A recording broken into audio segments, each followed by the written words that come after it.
Mr. President, Secretary General, Excellencies, ladies and gentlemen, there are times in history when the decisions of nations are remembered by posterity.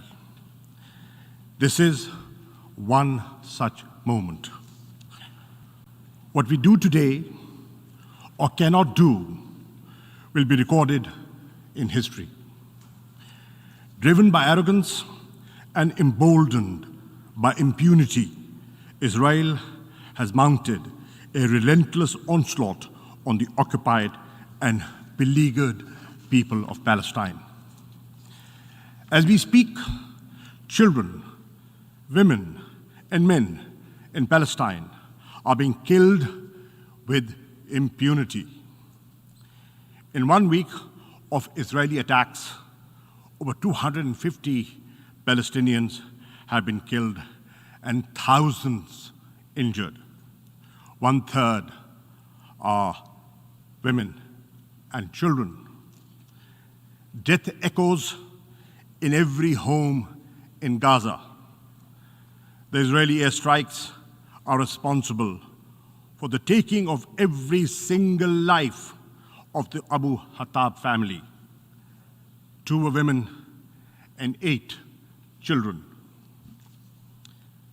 Let that sink in for just a moment. Hundreds of such tragedies are being enacted every hour in Gaza and other parts of the Palestinian territories.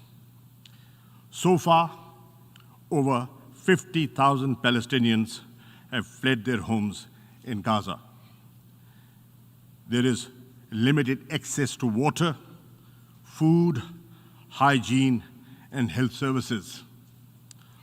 Hospitals and access to water and sanitation services depend on electricity.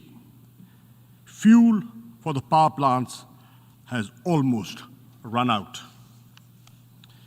Gaza is plunged in darkness, literally and metaphorically.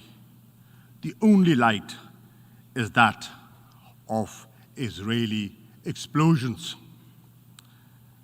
This is Palestine, where in full view of the world, the Israeli airstrikes bring down entire buildings to kill and terrorize innocent Palestinians and even silence the media. It is time to say enough. The voice of the Palestinian people cannot and will not be silenced. We, the representatives of the Islamic world, are here to speak with them and for them. Mr. President, it is appalling that the Security Council has been unable to exercise its primary responsibility for the maintenance of international peace and security. The Security Council has failed even to demand a cessation of hostilities. Those preventing the Council from doing so bear a heavy responsibility. In these circumstances, the General Assembly must assume its own responsibility. We must not fail the Palestinian people at this critical juncture. Mr. President, our first priority must be to halt the Israeli aggression. I hope that even at this 11th hour, the Security Council will call for a cessation of Israeli attacks. If it fails to do so, the General Assembly must make this demand on behalf of the entire international community. Let us be clear, there is no moral or military equivalence between the beleaguered and occupied Palestinian people, who have no army, no navy, no air force, and the Israeli war machine, one of the most powerful in the world. This is a war between a military occupier and an occupied people, It is a conflict between illegal occupation and a legitimate struggle for self-determination. In this context, it is worth recalling General Assembly Resolution 2649 of November 1970, which affirms the legitimacy of the struggle of peoples under colonial and alien domination, recognized as being entitled to the right to self-determination, to restore to themselves that right by any means at their disposal. Second, we should mobilize all possible humanitarian help for the devastated Palestinian population in Gaza and other parts of the occupied territories. In addition to the UNRWA emergency appeal, the Secretary General should launch a comprehensive humanitarian assistance plan to provide succor and sustenance to the Palestinians. We need to send medical teams, medicines and other supplies, food, other necessities to Gaza and other parts of the occupied Palestinian territories. We welcome the access being provided by Egypt to Gaza. Israel must open all access points to Gaza to ensure the timely and urgent delivery of international assistance. Third, the General Assembly should call for concrete steps to protect the Palestinians. We should deploy an international protection force, as was called for in the General Assembly Resolution ES 10/20 and as demanded by the Islamic Summit Conference on the 18th of May 2018. If the Security Council cannot agree to send the protection force, a coalition of the willing can be formed to provide at least civilian observers to monitor a cessation of the hostilities and supervise the provision of humanitarian help to the Palestinians. We also call on the Secretary General and the High Commissioner of Human Rights to offer protection to Israel's Arab citizens who are being lynched and murdered by fascist Israeli gangs at the present time.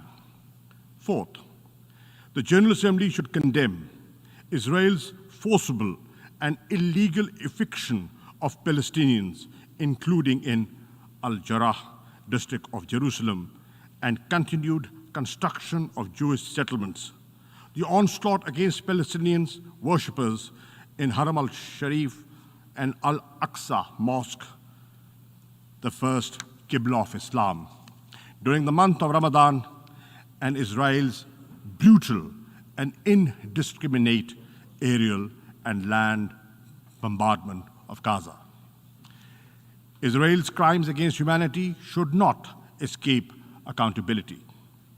There should be no impunity for violation of international law, including the Fourth Geneva Convention and other human rights conventions. The Human Rights Council, the ICC, and the ICJ and other avenues should be activated to ensure Israeli accountability for its war crimes.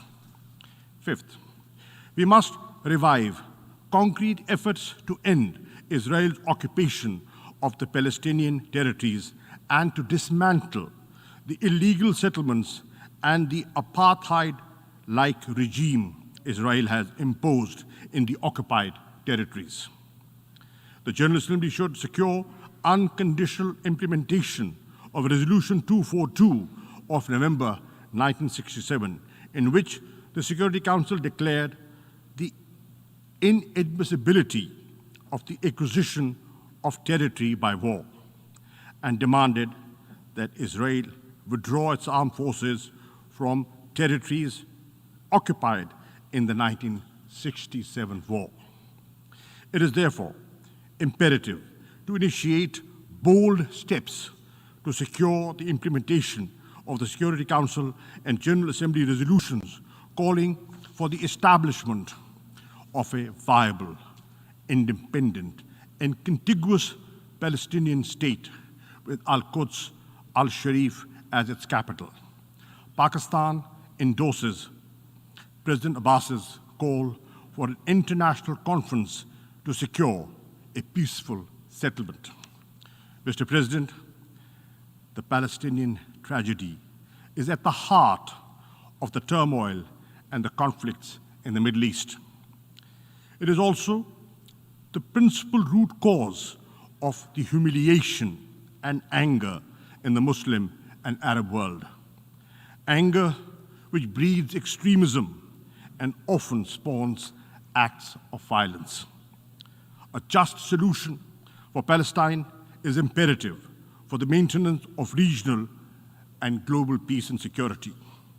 Clearly, the onus for restoring peace rests on Israel. It must end its occupation.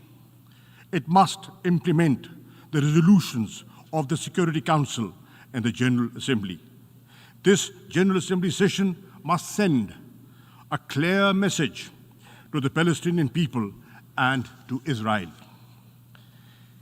It is only through determined and decisive action that this assembly can restore the credibility of the United Nations and demonstrate its effective role in preserving world peace and global order based on equity and justice. I end with a verse from a great resistance poet of Pakistan. "E arz-e Palestine, main bhi hazir hoon." O land of Palestine, I too am there for you. I thank you.